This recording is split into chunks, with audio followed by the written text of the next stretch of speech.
भक्ति जिसके जीवन में होती है उसको कभी संतोष नहीं होता। नेक सुन लो भैया, कथा को सुन लो, नेक इधर देख लो। हम बहुत थके, सच बता रहे हैं, इतनी थकान है फिर भी हम कर रहे हैं आप लोगों के लिए। आए नेक सुन लो, आपको क्या करना, बैठ के सुनना है, बस सुन लो। तो लिख लीजिएगा, जिस भक्त को अपनी भक्ति में, चाहे वो भक्ति नाम की हो, चाहे वो भक्ति कथा की हो, चाहे वो सेवा की हो, चाहे वो स्वरूप की हो, चाहे वो परिक्रमा की हो, चाहे वो एकादशी की हो, अगर अपनी भक्ति से आप संतुष्ट होते हो तो इसका मतलब है कि आप भक्त हो ही नहीं। भक्त को संतुष्टि नहीं होती, वो कितना भी कर ले उसको फिर भी रहता कुछ रह गया है, अभी कुछ अपूर्णता रह गई है, अभी कहीं मेरी कमी चल रही है, अभी शायद हुआ नहीं है।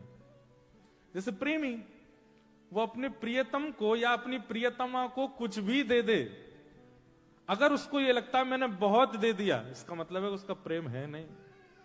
लड़ाइयां ही इसीलिए होती हैं दोनों कपल्स में कि वो गिना देते हैं कि हमने तुमको ये दिया, तुम्हारे लिए ये किया, तुम्हारे लिए, अच्छा गिना रहे हो, लेकिन आपका प्रियतम या आपकी प्रियतमा बस करती जाए या करता जाए और कभी गिनाए ना, और उसको तब भी ये लगे मैंने तो अभी कुछ किया ही नहीं तुम्हारे लिए, वही तो प्रेम होता है।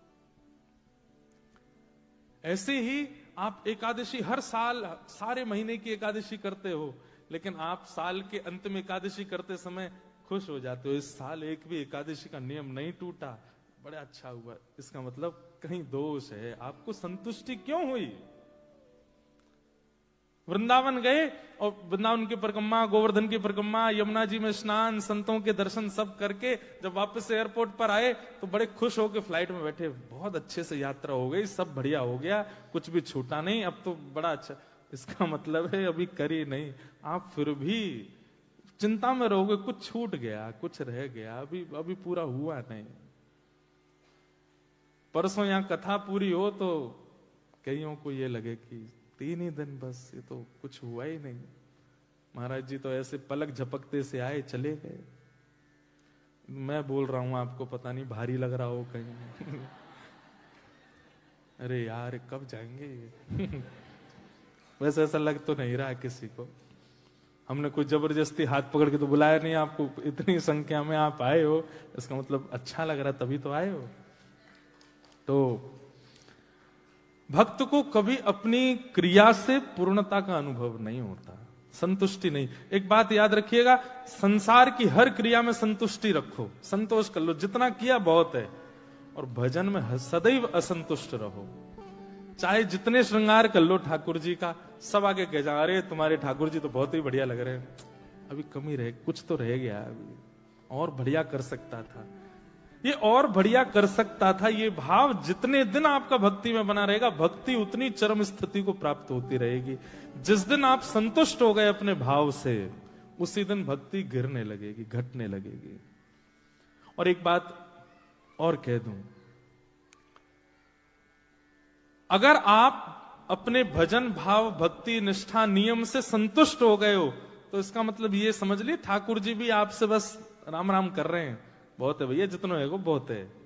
कई बार ऐसा होता है ना कि किसी के यहाँ का आप भोजन करने जाओ, अब सब्जी उब्जी नहीं लगी बढ़िया, तो दूसरी रोटी बस 2 ही खाता हूं मैं, बस बहुत है। अब आप श्रम मत कीजिए, क्यों सब्जी बहुत अच्छी है, इतनी अच्छी, मुझे रेसिपी लिख के देखना, अपनी पत्नी से कहूंगा वो भी बनावे, पर आप 2 ही दे दीजिए बस, इससे अधिक नहीं। अब बच्चा करना पड़ता है ना, तो आपको भी लग जाता है अच्छा लगा बेचारे को, लेकिन क्या करें 2 ही खाता है बस।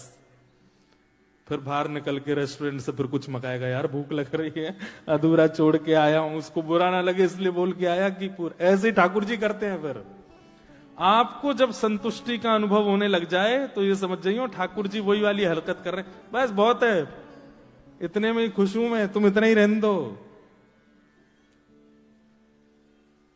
लेकिन आपको नित्य अपनी सेवा में अपूर्णता लगती है कि नहीं कुछ रह गया, अभी हुआ नहीं, और अच्छा हो सकता था, और बढ़िया, तब समझो ठाकुर जी भी अभी आपकी सेवा से और चाहते हैं, और दो, और करो, और बढ़िया, पर प्रसन्न है, इसीलिए वो असंतुष्टि का भाव बना हुआ है। देखो, एक होती है कि नाम जब आप कर रहे हो, आपने नियम लिया 16 माला करनी है मुझे, तो 13-14 माला होने के बाद फिर देख रहे हैं भीतर कितनी और रह गई यार, ये आज तो पूरी नहीं हो रही है। ऐसी स्थिति जब हो जाए तो समझ जाओ कि नाम भगवान भी कह रहे हैं, काय को परिश्रम कर रहा था, छोड़ दे। लेकिन 16 माला पूरी हो गई और आप ये बेचारा 16 तो हो ही गई हैं, अभी और मन कर रहा है, नाम में इतना सुख मिल रहा है, 17 कर लो और एक आध और कर लें।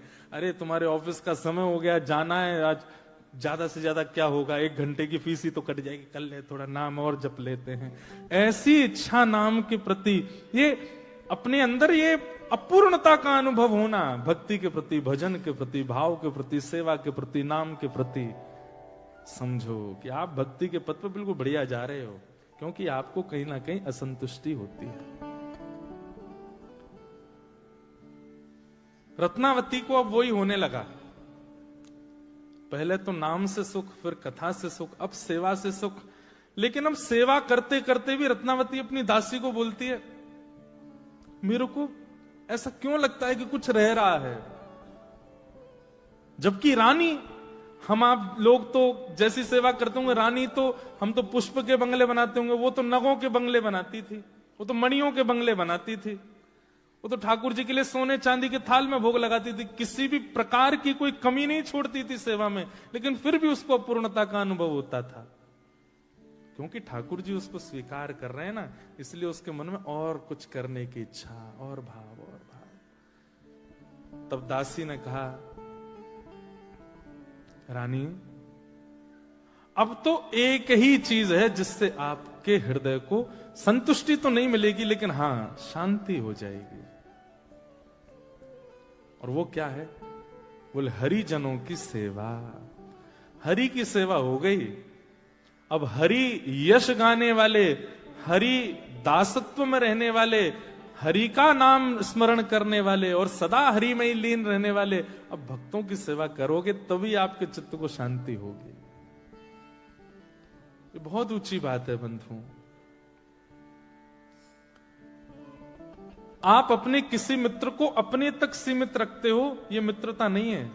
लेकिन एक दिन आप उसकी मित्रता से इतने परिपक्व हो गए, अब आप उसको घर में ले आए, अपनी माँ से भी मिलवाया, अपने पिताजी से भी मिलवाया, अपनी बहनों से भी मिलवाया, अपने भाइयों से भी मिलवाया, और ब्याह हो गया तो अपनी पत्नी से भी मिलवाया। इसका मतलब क्या है? अब आप उसके सखत्व को पूर्ण रूपेण स्वीकार कर चुके हो, आप अपनों से उसको मिला रहे हो।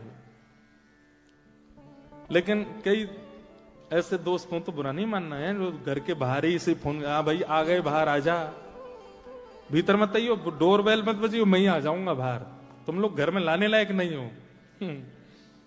वो बाहर ही आता है, मिलके तुमको विदा कर देता है, तुमसे बाहर ही मिल लेता है, कभी घर का कोना भी नहीं दिखाया।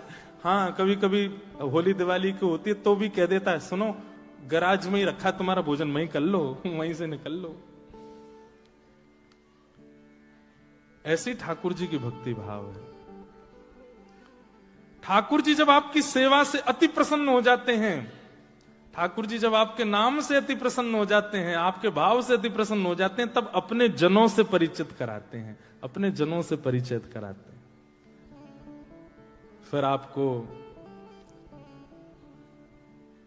हमारे बरसाने के श्री विनोद बाबा प्रिय लगने लगेंगे, फिर आपको हमारे श्री वृंदावन के श्री प्रेमानंद जी महाराज प्रिय लगने लगेंगे, फिर आपको हमारे पूज्य श्री मलुक पीठ वाले महाराज जी प्रिय लगने लगेंगे, आपको हमारे श्री गोरेलाल कुंज वाले पूज्य जय जय सरकार प्रिय लगने लगेंगे, आपको हमारे श्री गोवर्धन के श्री पंडित जी महाराज प्रिय लगने लगेंगे, और इन सब के बाद नीचे कोने में मैं प्रिय लगन लगूंगा। सीधी बात, अभी तक राधा रमण जी से प्रेम था, राधा वल्लभ जी से प्रेम था, बिहारी जी से प्रेम था, गोवर्धन वृंदावन से प्रेम था, यमुना जी से प्रेम था, गोपेश्वर महादेव से प्रेम था, लेकिन अब हरिजनों से प्रीति हो गई है, तो सोचो ठाकुर जी ने आपको स्वीकार कर लिया।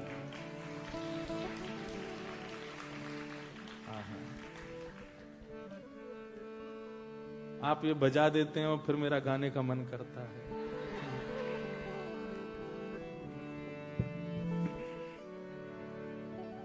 मेरे मन में ना लागे कोई रंग, मेरे मन में ना लागे कोई रंग, क्यों? मैं तो रहूं संतन के संग, मैं तो रहूं संतन के संग, ओ मैं तो रहूं रसिकन के संग, मैं तो रहूं रसिकन के संग। देखो एक वो ना इंस्टाग्राम पे एक रील आती है कई बार, तो इसमें ऐसे कभी कभी बच्चे बना के डालते हैं कि अगर हमारे पार्टनर को इसके आगे की लाइन नहीं पता तो उससे ब्याह करना बेकार है। ठीक वैसे ही जब हमने गाना शुरू किया और आप संग गाने लगे तो लगा कि हाँ अब 2 दिन कथा करने में और आनंद आएगा। इससे आगे की लाइन ही नहीं पता होती तो हम एक ही लाइन गा के चुप हो गए होते। ओ मैं तो रहूं रसिकन के संग, ओ मैं तो रहूं रसिकन के संग, ओ मेरे मन में बढ़त उमंग, ओ मेरे मन में बढ़त उमंग, ओ बरसाना बीरज रज धानी, बरसाना बीरज रज धानी, बरसाना बीरज रज धानी, बरसाना बीरज रज धानी, ओ जहाँ विराजे राधा रानी, ओ जहाँ विराजे राधा रानी, ओ मेरो मन लाग्यो बरसाने में, जहाँ विराजे राधा रानी, ओ मेरो मन लाग्यो बरसाने में, जहाँ विराजे राधा रानी। बैठ जाओ। वह एक लाइन गा के बताना था हमको तो बस। क्या? मेरे मन में ना लागे कोई रंग, मुझे फिर दुनिया के कोई रंग नहीं लग सकते। श्री सूरदास जी कहते हैं कि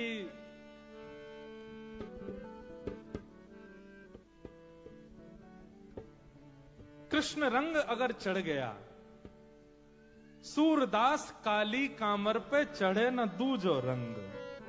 अगर कृष्ण रंग चढ़ गया हो, कृष्ण के हरिजनन को रंग चढ़ो, फिर संसार में आप चाहे जहां चले जाओ, हमको आप दुबई ले जाओ, हमको ऑस्ट्रेलिया ले जाओ, अमेरिका ले जाओ, कनाडा ले जाओ, स्विट्जरलैंड ले जाओ, हम फिर भी घूम फिर के ऐसे ही रहेंगे। क्यों? क्योंकि हरिजनों का संग करते हैं, हरिदासों का संग करते हैं, हरिभक्तों का संग करते हैं। नहीं तो लोग, माँ अपने बेटे को पढ़ने भेजती है ऑस्ट्रेलिया, जब गया था बड़ा सीधा सरल बेचारा सौम्य, 5 साल बाद जब अपनी पढ़ाई करके लौटा, जे कड़े बाल उसके बीच में, यहाँ से कटाकदार बिल्कुल वो दाढ़ी, यहाँ पे वो पहन लेते हैं, क्या बोलते हैं उसको, अंगूठी नहीं, वो क्या बोलते हैं, अरे हाँ जो भी, यहाँ पहन लेंगे, इधर टैटू लगवा रखे हैं, यहाँ पे सबरे, और विचित्र सा हो गया, बदल गया। क्यों? संतों का रंग नहीं लगा था। इसलिए हम तो बच्चों, हम पता एक बात, हम विदेश में रहने वाले माता पिताओं से कहते हैं कि अगर विदेश में रहते हो तो कम से कम घर पर बच्चों को अपने धर्म से, अपने परंपराओं से अवगत कराते रहो, और यदि संभावना बन सके, यदि आपसे हो सके, तो कम से कम स्कूल तक की पढ़ाई बच्चों को भारत में ही करा दो। बच्चों को 18 साल तक भारत में ही रहने दो, और वृंदावन, अयोध्या, काशी आदि आदि ले जाते रहो। बच्चे बिगड़ेंगे नहीं। यहां तो फिर बदल जाता है माहौल। उनको संतों का रंग लगवा देंगे तो आप दुनिया के किसी भी कोने में उनको ले जाओ, वो बदलेंगे नहीं। हर स्थिति में वो निभा लेंगे स्वयं को, और जैसे हैं वैसे बने रहेंगे। नहीं तो बच्चों का स्वभाव बदल जाता है, लोगों का स्वभाव बदल जाता है। तो रत्नावती के जीवन में पहले नाम आया, उसके बाद कथा आई, फिर ठाकुर जी आए, लेकिन तब भी चित्त में वो अपूर्णता बनी हुई थी, और उस अपूर्णता की पूर्णता के लिए अब ठाकुर जी ने हरिजन भेजे।